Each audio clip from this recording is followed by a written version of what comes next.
Hello friends, welcome to ரசிருசி அறுசுவை சமையல். நீங்கள் நம்ம சேனலை இப்போ தான் பார்க்குறீங்க அப்படின்னா மறக்காமல் சேனலை சப்ஸ்கிரைப் பண்ணுங்கள். பக்கத்தில் இருக்க பெல் ஐக்கானை கிளிக் பண்ணிக்கோங்க. நான் அப்லோட் பண்ணுற வீடியோலாம் உங்களுக்கு உடனே நோட்டிஃபிகேஷன் வந்து சேரும்.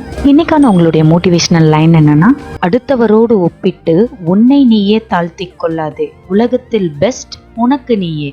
டுடே நம்ம சேனலில் பார்க்க போகிற ரெசிபி கொத்தமல்லி சட்னி. கொத்தமல்லி சட்னி உடம்புக்கு ரொம்ப நல்லதுங்க. நம்மளுக்கு இருக்கிற பித்தத்தை இது சரி செஞ்சிரும். ஸோ வீக்லி ட்வைஸ் கொத்தமல்லி சட்னி கண்டிப்பாக எடுத்துக்கோங்க. வாங்க அதோட இன்க்ரீடியன்ட்ஸ் என்னென்னு பார்க்கலாம்.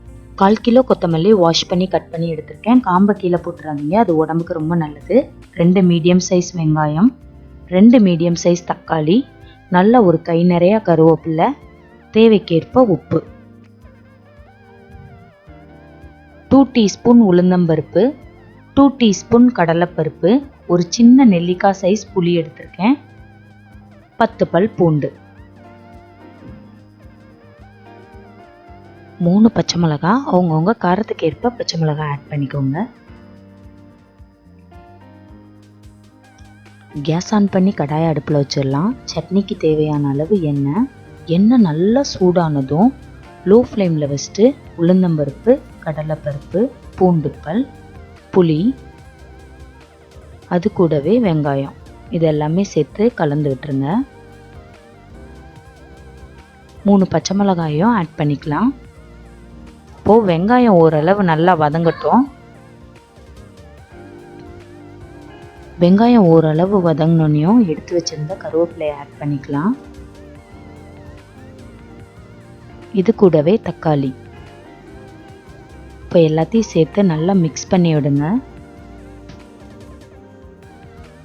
இந்த ஸ்டேஜில் நம்ம உப்பை ஆட் பண்ணிக்கலாம். இப்போ தக்காளி நல்லா மேஷ் ஆகி வர்ற வரையும் வதக்குங்க.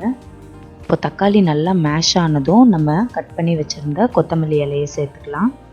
அப்புறம் இன்னொரு முக்கியமான விஷயம், கொத்தமல்லி இலை சேர்த்துட்டு அதிக நேரம் நம்ம வதக்கக்கூடாது. ஒரு நிமிஷம் மட்டும் வதக்கி எடுத்துக்கோங்க. அப்போ தான் சட்னி க்ரீன் கலரில் கிடைக்கும். இன்க்ரீடியன்ட் சொல்லும்போது தேங்காய் பூ மறந்துட்டேன். 4 டீஸ்பூன் போல் தேங்காய் பூ ஆட் பண்ணிக்கலாம். வதக்கி ஆற வச்சுருந்த இன்க்ரீடியன்ட்ஸ் எல்லாம் இதில் ஆட் பண்ணிக்கலாம். இது இப்போ நம்ம அரைச்சி எடுத்துக்கலாம். இதை அரைக்கும்போது தண்ணி விட்டு அரைச்சிக்கோங்க.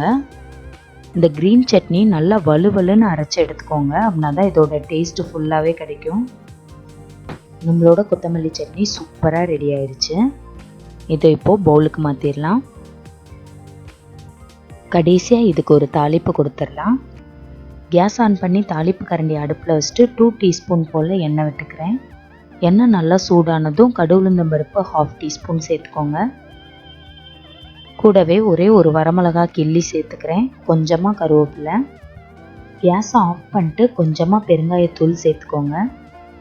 சட்னியோட இந்த தாளிப்பை சேர்த்துடலாம். இந்த சட்னி ரொம்ப டேஸ்ட்டாக இருக்கும். எங்கள் ஃபேமிலியோட ஃபேவரேட் சட்னிங்க. நீங்களும் கண்டிப்பாக உங்கள் வீட்டில் ட்ரை பண்ணி பார்த்துட்டு உங்களோட கமெண்ட்ஸ் என்ன அப்படின்றத எனக்கு பதிவு பண்ணுங்கள். நம்மளோட சேனலை ரசிங்க, நீங்களும் சமைச்சு ருசிங்க. மறக்காமல் சேனலை சப்ஸ்கிரைப் பண்ணுங்கள். தேங்க்யூ.